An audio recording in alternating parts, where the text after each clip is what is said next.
नमस्कार दोस्तों, आओ सीखिए आज के चरण में आप सभी का स्वागत है। मेरा नाम कनक है और आज की वीडियो बहुत ही खास है। पहले तो हम पढ़ेंगे जिस टॉपिक पे मैं आज आपको पढ़ाने वाली हूँ वह मैं आपको बाद में बताऊंगी, लेकिन एक बहुत अच्छी बात है जो मैं आज आपको बताने पढ़ना चाहते हैं तो आप हमारा कोचिंग ज्वाइन कर सकते हैं। तो अगर आप परेशान हैं या फिर आपके पास ज़्यादा फीस नहीं है तो आप कम फीस में पढ़ सकते हैं हमारे कोचिंग में। टीचर तो जैसे मैं पढ़ा रही हूँ इसी तरीके से पढ़ाऊंगी, लाइव होगा, आपको होमवर्क भी दिया जाएगा, आपको जैसी क्लास कराई जाएगी आपको होमवर्क दिया जाएगा, साथ के साथ आपको रिकॉर्ड वीडियो भी दी जाएगी और हम भी आपको पढ़ाएंगे, शुरू से ज़ीरो से पढ़ाएंगे और आपको इंग्लिश बोलने तक सिखाएंगे। तो अगर आप चाहते हैं तो सीख सकते हैं। हमारा मोबाइल नंबर मैं आपको अभी लिख के दे दूँगी। बहुत ही ईजी तरीका है, कुछ भी नहीं करना है, व्हाट्सएप पे मैसेज करना है, अपना नाम लिख के भेजना है और सारी डिटेल हम आपको दे देंगे। ये थी बात कोचिंग की, अगर आप कोचिंग करना चाहते हैं तो। चलिए आप थोड़ा पढ़ने के ऊपर पूछ लेते हैं कि पढ़ाई कैसे करनी है, और हमारे पढ़ाने का तरीका तो आप जानते ही हैं। तो अगर आप भी चाहते हैं पढ़ना, शुरू से इंग्लिश ज़ीरो से सीखना, या फिर आपकी कोई भी एज है, अगर आप बुज़ुर्ग हैं या फिर आपकी छोटी एज है या फिर आपकी शादी हो गई है लेकिन आपका सपना था इंग्लिश सीखने का, तो आज आप पूरा कर सकते हैं क्योंकि हम सबकी मदद करने वाले हैं। तो अगर आप चाहते हैं तो एडमिशन शुरू करवा सकते हैं, जिसमें आपको ज़्यादा फीस भी नहीं देनी पड़ेगी। तो चाहते हैं तो एक बार कॉल कीजिएगा या फिर व्हाट्सएप पे मैसेज कीजिएगा इस नंबर पे। मैं आपको नंबर दिखा देती हूँ। तो जैसे कि आप यहाँ पर देख रहे हैं, यहाँ पर देखिए सबसे पहले तो हमारा फ़ोन नंबर लिखा है। अगर आप क्लास लेना चाहते हैं तो आपको क्या करना है, इस फ़ोन नंबर पे आपको डायल करना है, ठीक है। जैसे आप इस नंबर पे फ़ोन करेंगे हम आपको बता देंगे कि आपको कोचिंग कैसे करनी है, और अगर आप बुक लेना चाहते हैं तो बुक भी ले सकते हैं, ठीक है। तो जैसे कि आप लोग देख रहे हैं, जॉक और जैम, जॉक के लिए जा के लिए जे लिखा गया है और जैम के लिए भी जा ही पढ़ा जा रहा है लेकिन लिखा जी गया है। लेकिन जैसे कि आप देख रहे हैं, हम रिपीट क्लास कर रहे हैं तो इसमें हम आपको एक बार और समझेंगे शुरू से। तो कल हमने सीखा था ए को क्या पढ़ते हैं और आज हम सीख रहे हैं ई को क्या पढ़ते हैं। ई को क्या क्या पढ़ा जाता है, ई को ई पढ़ते हैं, ई को आ पढ़ते हैं, ई को ए पढ़ते हैं। ऐसे ही करते करते मैं एक एक रूल्स रोजाना आपको सिखाऊंगी और उसके बाद आपका पूरा कोर्स करा दिया जाएगा, ठीक है। कोई भी प्रॉब्लम हो आप मुझे मैसेज कर सकते हैं व्हाट्सएप पे। अब जैसे कि ई को ई कब पढ़ते हैं सबसे पहले ये जानेंगे। तो ई के बाद एक या दो शब्द छोड़कर ई हो तो ई को ई पढ़ते हैं। जैसे कि यहाँ पर ई है और इसके बाद एक शब्द छोड़ के दोबारा से ई आ रहा है, तो हम ई को क्या पढ़ रहे हैं, ई पढ़ रहे हैं। कहीं पर भी अगर ई के बाद एक वर्ड छोड़ के अगर दोबारा से ई आता है तो पहले वाले ई को ई पढ़ते हैं और लास्ट वाले को नहीं पढ़ते हैं।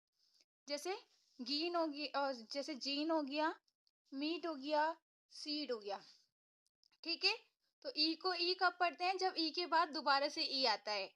जैसे यहाँ पर दोबारा से ई आ गया है तो हम ई को, पहले वाले ई को ई पढ़ते हैं और लास्ट वाले ई को नहीं पढ़ते हैं।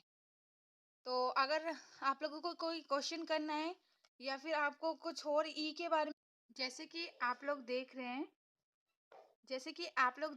ई को ए कब पढ़ते हैं, दो व्यंजनों के बीच में ई हो तो ई को ए पढ़ा जाता है। अगर कहीं पर भी बीच में ए होगा, जैसे कि दो वर्ड्स के बीच में, तो आपको ई को ए पढ़ना है। जैसे कि बैड हो गया, हेल हो गया, रेड हो गया, येल हो गया, फैड हो गया, लेड हो गया और बैल हो गया, बहुत सारे हैं। तो आपको समझ में आया, ई को ए कब पढ़ते हैं, जब वो बीच में होता है दो शब्दों के, ठीक है। जैसे यहाँ पर आप एग्जाम्पल भी देख रहे हैं, आप इसे लिख लीजिए। अगर कोई भी चीज़ ऐसी है जो समझ में नहीं आए तो आप मुझसे पूछ सकते हैं। ओके, जल्दी से लिखिए। और कब पढ़ते हैं, अभी मैंने बताया कि ई को ए कब पढ़ते हैं, ई को ई कब पढ़ते हैं, और अब मैं आपको बताने वाली हूँ कि ई को आ कब पढ़ते हैं। जैसे कि ई और एल अगर लास्ट में होगा, जैसे यहाँ पर देख रहे हैं, अभी रुकिए, ई एल अगर लास्ट में होगा तो आपको ई को आ पढ़ना है। ई एन लास्ट में होगा, ई और एन जैसे यहाँ पर लास्ट में है, तब ई को अ पढ़ेंगे और एन को ना, यानी कि न पढ़ते हैं लेकिन इसको पढ़ा अन जाता है, ठीक है। ई आर लास्ट में होता है तो इसको आर पढ़ा जाता है, जैसे यहाँ पर।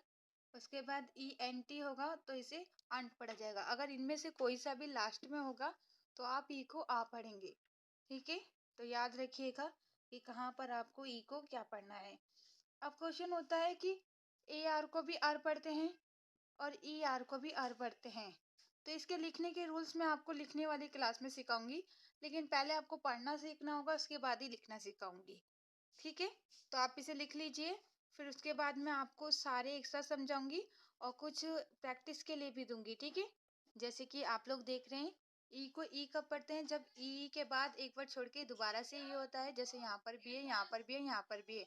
तो अगर कहीं पर भी ई के बाद एक बार छोड़ के दोबारा से ई होगा तो आपको ई को ई पढ़ना है, ठीक है। और लास्ट वाले ई को हम कभी भी नहीं पढ़ते, ठीक है।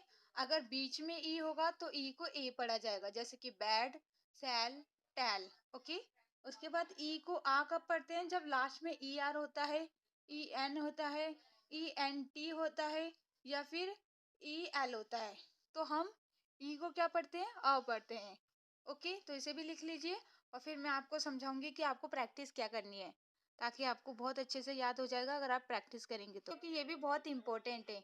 अगर कहीं पर भी बी ई होगा तो इसको बी पढ़ा जाएगा, एस ई होगा तो इसको सी पढ़ा जाएगा, और एम ई होगा तो इसको मी पढ़ा जाएगा, एच डबल ई होगा तो इसको सी पढ़ेंगे, और एच ई होगा तो इसको ही पढ़ेंगे, ठीक है।